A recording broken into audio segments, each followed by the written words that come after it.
School vouchers, a quick fix or a recipe for disaster. Today we're diving into a controversial topic, school vouchers. Are they really the solution to our education system's problems, or do they create more issues than they solve?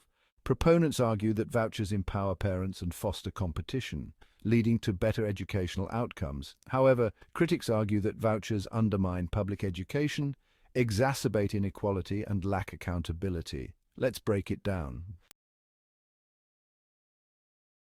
Public schools, the heartbleed of vouchers. The money for vouchers often comes from the already stretched budgets of public schools.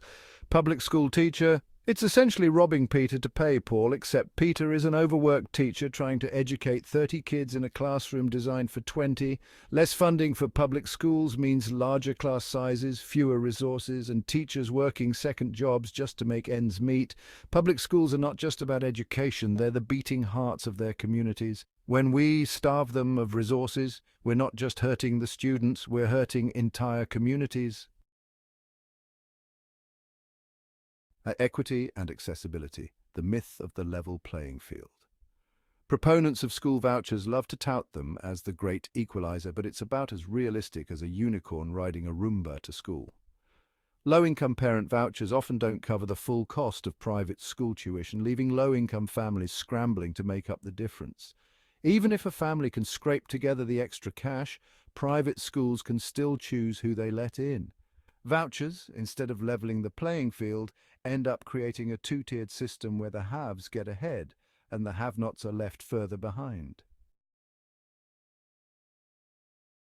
Accountability, the wild west of private schools.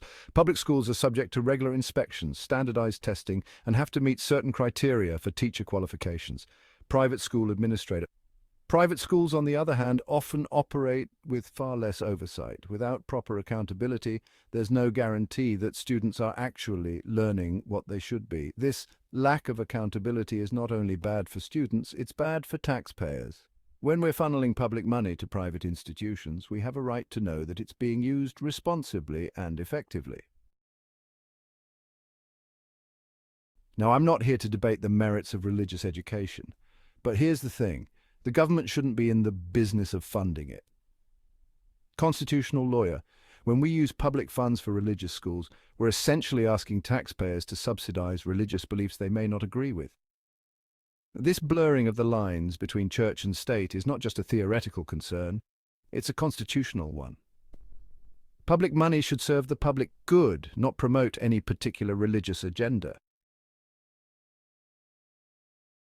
Public schools, for all their flaws, serve a vital function beyond just education. Community leader vouchers can exacerbate existing inequalities and lead to further segregation. When families with means use vouchers to opt out of public schools, they often end up in schools that are more homogeneous. This self-segregation not only deprives students of the benefits of diversity, it also weakens social cohesion. When we isolate ourselves from those who are different from us, we lose the opportunity to learn from each other and build bridges of understanding. Community leader. A society that's divided by income, race, and educational opportunity is not a society that's built to last. Now, you might be thinking, where's the proof?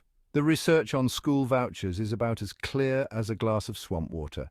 Some studies have shown modest gains for certain groups of students, while others have found no significant difference in outcomes compared to public schools. The truth is, there's no magic bullet when it comes to education. Investing in our teachers, providing adequate resources, and ensuring equitable access to quality education for all students. Now that's a solution worth fighting for.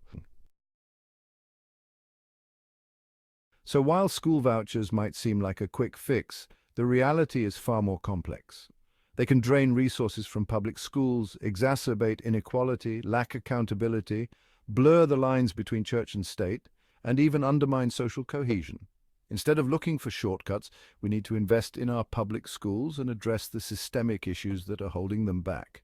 Providing adequate funding, attracting and retaining qualified teachers, and ensuring equitable access to resources for all students. These are the real solutions that will benefit all of us.